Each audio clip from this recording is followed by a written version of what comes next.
నర్సరావుపేటలో ఎమ్మెల్యేల భేటీ, అభివృద్ధి కార్యక్రమాలపై చర్చ. నర్సరావుపేట ఎమ్మెల్యే డాక్టర్ చదలవాడ అరవింద్ బాబు మరియు సత్తెనపల్లి ఎమ్మెల్యే కన్నా లక్ష్మీనారాయణ సోమవారం నర్సరావుపేటలోని తెలుగుదేశం పార్టీ నియోజకవర్గ కార్యాలయంలో భేటీ అయ్యారు. ఈ సందర్భంగా రెండు నియోజకవర్గాల్లో జరుగుతున్న అభివృద్ధి కార్యక్రమాలు మరియు స్థానిక సమస్యలపై వారు సుదీర్ఘంగా చర్చించారు.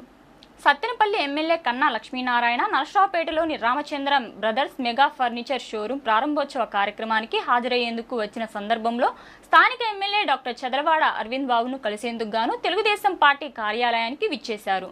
ఈ భేటీలో ఇరు నియోజకవర్గాల్లో రోడ్లు, మౌలిక సదుపాయాలు, సాగునీరు, విద్య, వైద్యం వంటి అంశాలతో పాటు ప్రజల సంక్షేమం కోసం చేపడుతున్న ప్రాజెక్టుల గురించి చర్చ జరిగినట్టు తెలిసింది. డాక్టర్ చదలవాడ అరవింద్ బాబు మాట్లాడుతూ నర్సరావుపేట నియోజకవర్గంలో అభివృద్ధి పనులు వేగవంతం చేయడానికి ప్రభుత్వం కట్టుబడి ఉంటుందని, స్థానిక ప్రజల సమస్యల పరిష్కారానికి ప్రాధాన్యత ఇస్తున్నట్లు తెలిపారు. అదేవిధంగా కన్నా లక్ష్మీనారాయణ సత్తెనపల్లి నియోజకవర్గంలో చేపడుతున్న అభివృద్ధి కార్యక్రమాల గురించి వివరించారు.